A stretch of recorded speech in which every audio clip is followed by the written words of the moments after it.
Well, hey guys, it's been a while. I have a lot of things that I want to say in this video, and I really want to get it up on New Year's for you. So that means that I don't want to edit it, and that means that I don't want to edit it. So I'm just gonna try and speak from the heart, so hopefully it won't be too long. We'll see. Try to stick with me, I guess. So, 2016.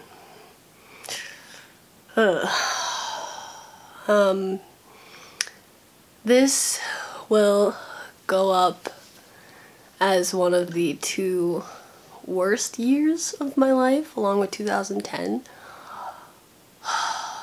Don't worry, the video will get more positive towards the end, but yeah, 2016 sucked for me.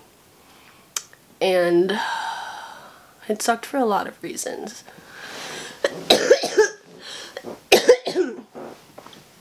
It sucked because I have been really sick. I have never been more sick in my entire life than I am right now, and that has been a pattern that's been going on ever since I got to college. I've just gotten progressively more sick, which sucks, and I hate it. I've never weighed less. I mean, obviously I've weighed less, like, when I was shorter and stuff, but like my BMI, in terms of being like underweight, I've never weighed less than I do right now. And I've never struggled to keep weight on as much as I am right now. I'm throwing up every day, multiple times a day, not because I choose to, but because I cough so much that I hit my gag reflex.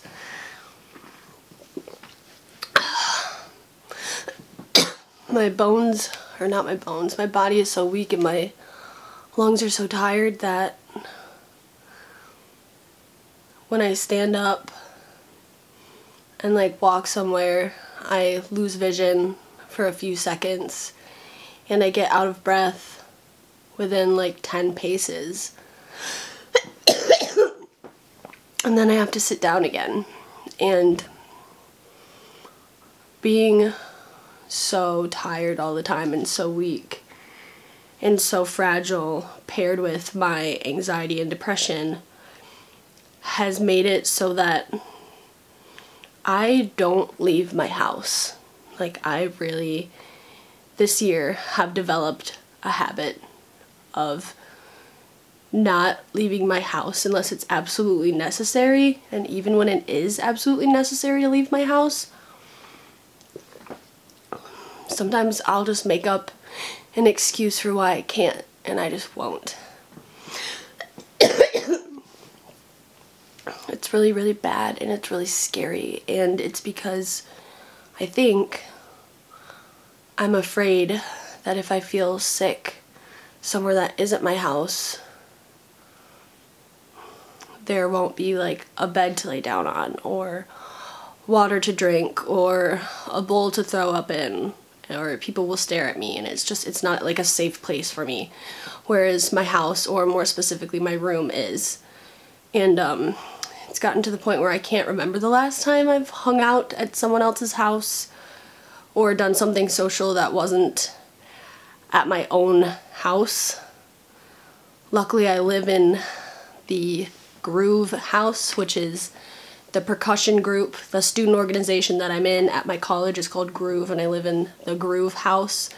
So whenever people from my group hang out, it's at my house, which kind of coddles me to not have to leave my house, which has kind of allowed this habit to get worse.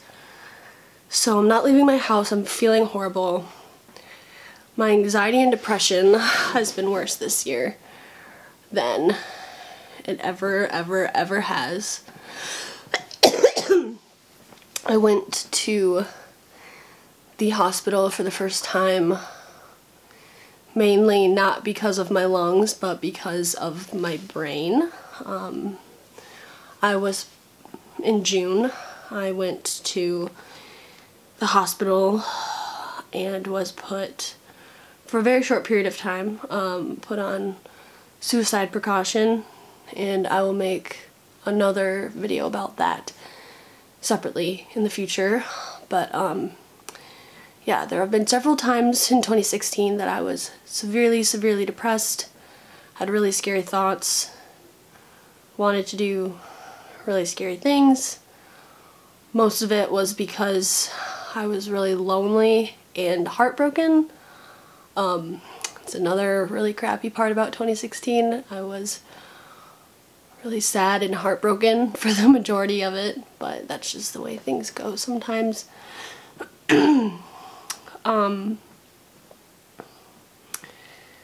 What else? School has not been good at all. I haven't been thriving.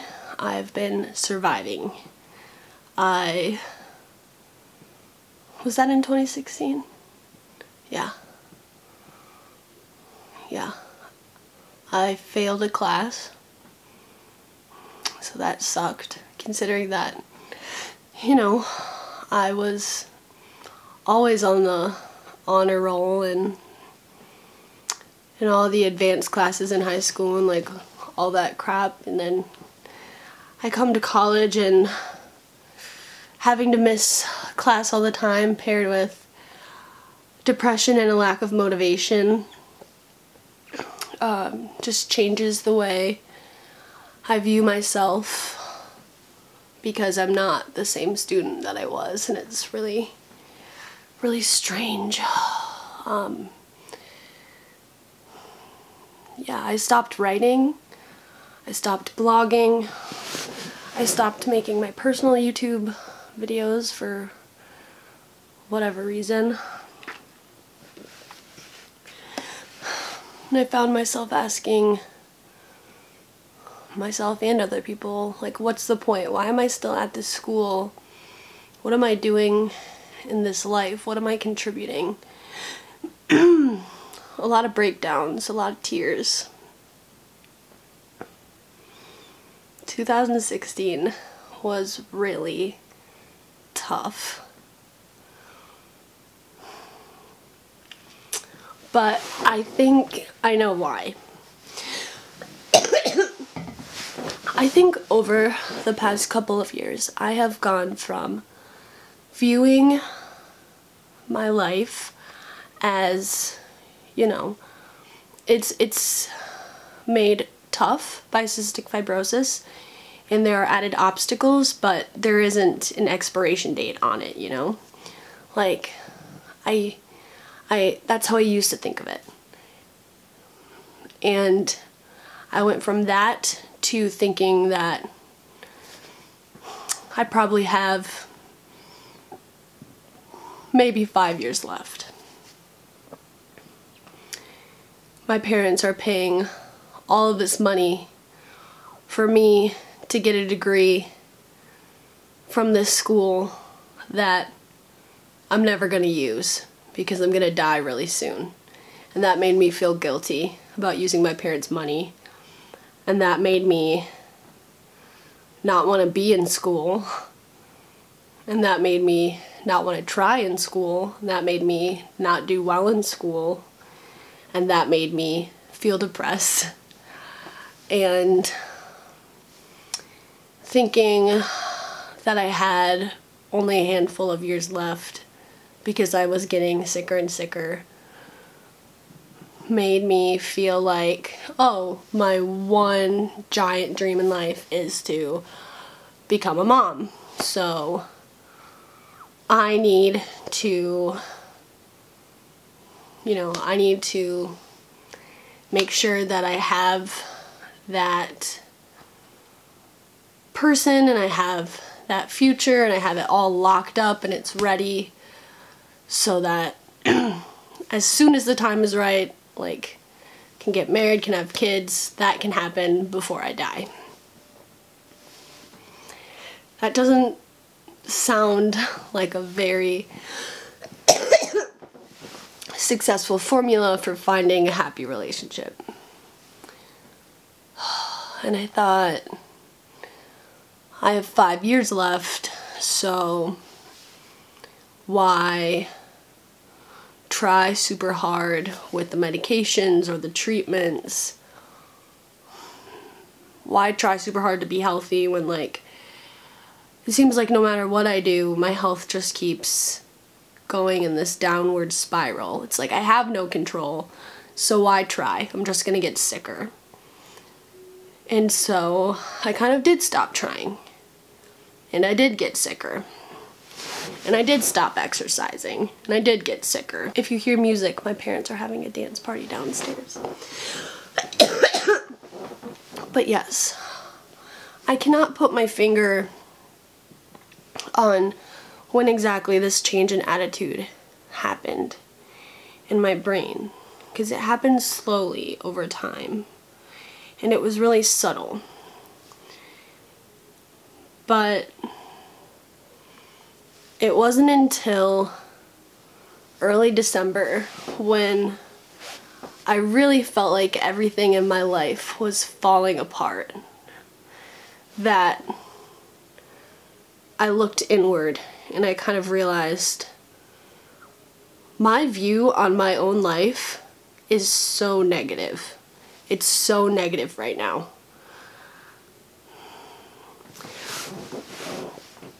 I used to live my life like, make decisions today as if you have 100 years ahead. As if anything is possible. Like, that's why I came to college. I came to college because I knew there was a possibility that CF could get cured and I could have a career. But with this new mindset that I've been having over 2016, it's like, make decisions as if you have a year ahead, 5 years ahead. If I had this mindset in high school, I don't know if I would have come to college, to be honest. Because with this mindset, it's like, go to college and then die? That doesn't seem like it makes much sense. I would have just stayed here and done nothing. And that is not how I want to live my life. That's never how I've ever lived my life. I've always dreamed huge. I've always known what cystic fibrosis could do and chosen to look the other way. Like, fight it, acknowledge that it's a disease that I have to fight, but live my life as if I don't have it. That's how I've always done things, and for whatever reason, I stopped doing that, but I didn't realize it for an entire year, and it made 2016 suck. But I realize it now, and I feel really at peace with the fact that I realize it now.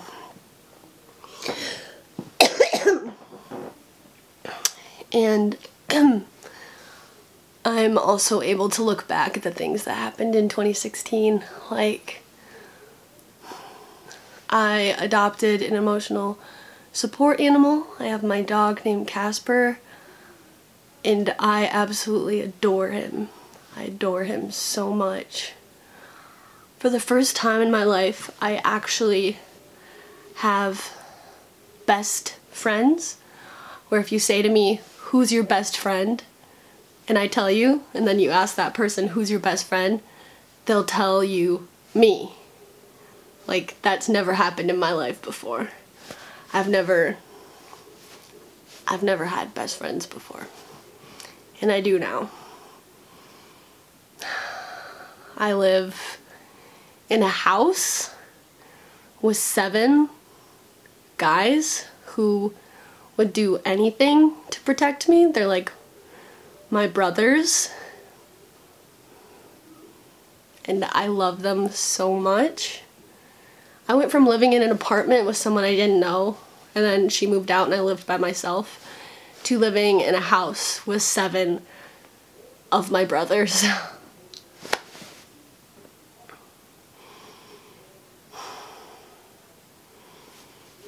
I'm about to relaunch my blog in the form of a website. So stay tuned for that. It should be coming very, very soon. I got asked to join a collaboration channel on YouTube with other people with cystic fibrosis, and we have helped so many people with chronic illnesses, and I've made really close friendships with them, and it feels so good.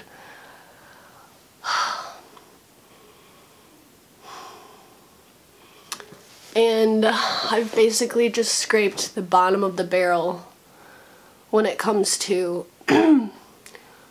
what I thought I could handle.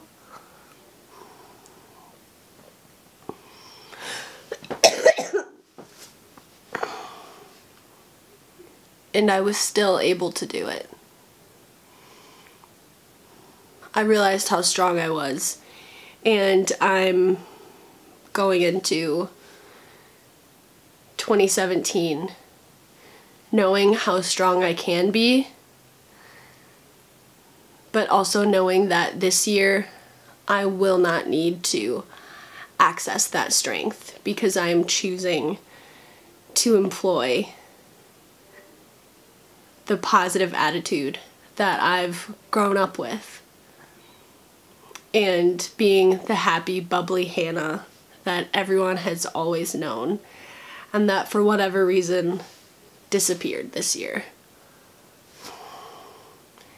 And that feels really, really good. And I'm so excited to start doing yoga and opening my chest walls so I can start breathing again. And I got a tattoo with my mom this year on my pinky, and like, it's so cute. And I saw Coldplay this year, guys. I have a profile picture with Chris Martin.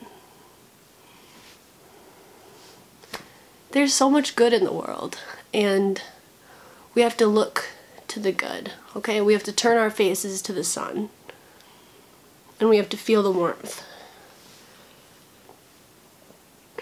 And that's what I'm gonna do. And I hope that you do that in 2017 too.